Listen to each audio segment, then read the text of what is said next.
ನಮಸ್ಕಾರ ಸ್ನೇಹಿತರೆ, welcome to Shweta's cooking channel. ಎಲ್ಲರೂ ಹೇಗಿದ್ದೀರಾ?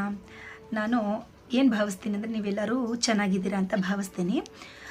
ಇವತ್ತು ನಾನು ಒಂದು ರೆಸಿಪಿ ಮಾಡ್ತಿದ್ದೀನಿ. ಅಂದರೆ ಈ ರೆಸಿಪಿ ಮಾಡೋದಕ್ಕೆ ನಮಗೆ ಒಂದು 5 ನಿಮಿಷ ಸಾಕು, ಆಯಿತಾ? ಸೊ ಈ ರೆಸಿಪಿ ಯಾವುದು ಗೊತ್ತಾ? ಅದೇ ಜೋಳದ ಹಿಟ್ಟಿನ ನೀರು ದೋಸೆ. ಸೊ ಎಲ್ಲರೂ ನಾವು ಅಕ್ಕಿ ಹಿಟ್ಟಿಂದು ಅಥವಾ ಅಕ್ಕಿನ ನೆನೆಸ್ಬಿಟ್ಟು ಆ ಥರ ನೀರು ದೋಸೆ ಮಾಡ್ತಾರೆ ಅಲ್ವಾ? ಸೊ ಇವತ್ತು ನಾನು ಜೋಳದ ಹಿಟ್ಟಿನಿಂದ ಯಾವ ರೀತಿ ನಾವು ಈ ನೀರು ದೋಸೆ ಮಾಡ್ಬೋದು ಅಂತ ಹೇಳ್ತೀನಿ. ಹಾಗೆ ಇದಕ್ಕೆ ಏನೇನು ಇಂಗ್ರೀಡಿಯೆಂಟ್ಸ್ ಬೇಕು ಅಂತ ನೋಡ್ಕೊಂಡು ಬರೋಣವಾ? ಮೊದಲಿಗೆ ಒಂದು ದೊಡ್ಡ ಬಟ್ಲಲ್ಲಿ ಜೋಳದ ಹಿಟ್ಟು ತೊಗೊಂಡಿದ್ದೀನಿ.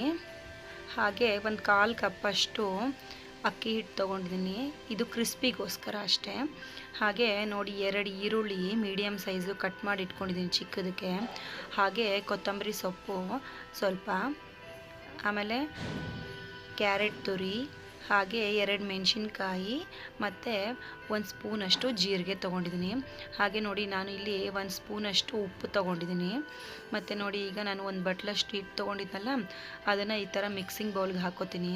ಹಾಗೆ ಅಕ್ಕಿ ಹಿಟ್ಟು ಕೂಡ ಇದು ಹಾಕ್ಕೋತೀನಿ. ಮತ್ತು ಉಪ್ಪು ತೊಗೊಂಡಿದ್ವಲ್ಲ ಅದನ್ನು ಹಾಕ್ಕೊತೀನಿ.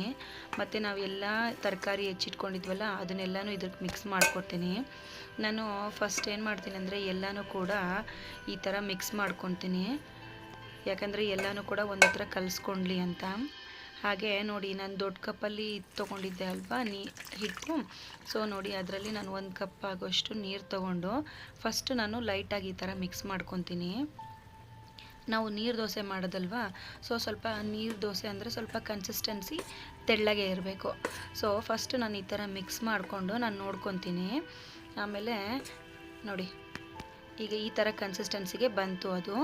ಸೊ ನಾವು ನೀರು ದೋಸೆ ಅಲ್ವಾ, ಅದಕ್ಕೋಸ್ಕರ ಇನ್ನೂ ಸ್ವಲ್ಪ ನಾನು ನೀರು ಹಾಕ್ಕೋತೀನಿ.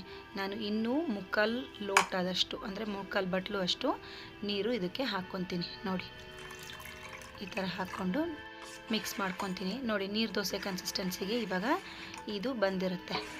ಸೊ ಈಗ ನೀವೇನು ಮಾಡಬೇಕು ಅಂತ ಹೇಳಿದ್ರೆ ಈ ಥರ ಎಲ್ಲ ಮಿಕ್ಸ್ ಮಾಡಿಕೊಂಡು ನಾವು ಒಂದು 10 ನಿಮಿಷ ಇದನ್ನು ಮುಚ್ಚಿಡಬೇಕು, ಸರಿನಾ? ಸೊ ನಾವು ಸೊ ಈಗ ನಾನು ಪ್ಯಾನ್ನ ಹೀಟ್ ಮಾಡ್ಕೊತೀನಿ. ನೋಡಿ ಈ ಥರ ಅದು ಚಟಪಟ ಅಂತ ಸಿಡಬೇಕು. ಸೊ ನೋಡಿ 1 ಲೋಟ ಅಥವಾ ಬಟ್ಲು ಇಟ್ಕೊಂಡು ಈ ಥರ ನಾವು ನೀರು ದೋಸೆನ ಹಾಕ್ಕೋಬೇಕಾಗುತ್ತೆ. ಅದು ತೆಳ್ಳಗಿರುತ್ತೆ ಅಲ್ವಾ, ಈ ಥರ ಫುಲ್ಲು ನಾವು ಸಾಫ್ಟ್ ಮಾಡೋಕ್ಕಾಗಲ್ಲ. ಸೊ ನಾನು ಈ ಥರ ಹಾಕ್ಕೋತೀನಿ. ಎಲ್ಲ ಸೈಡಲ್ಲೂ ಈವನ್ನಾಗಿ ಹಾಕ್ಕೋತೀನಿ.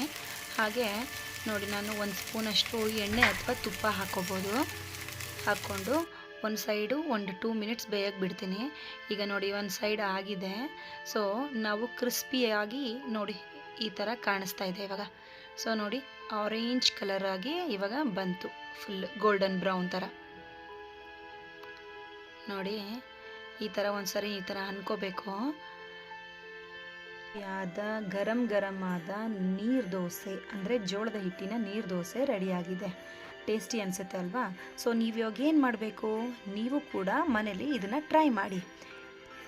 ನನಗೆ ಕಮೆಂಟ್ ಮೂಲಕ ತಿಳಿಸಿ ಹೇಗೆ ಬಂತು ಅಂತ. ಇನ್ನೂ ಕೂಡ ನನ್ನ ಚಾನಲ್ಗೆ ಸಬ್ಸ್ಕ್ರೈಬ್ ಆಗಿಲ್ಲ ಅಂದರೆ ಈಗಲೇ ಸಬ್ಸ್ಕ್ರೈಬ್ ಆಗಿ, ಹಾಗೆ ಈ ವಿಡಿಯೋಗೊಂದು ಲೈಕ್ ಕೊಡಿ. ಧನ್ಯವಾದಗಳು. Thank you so much.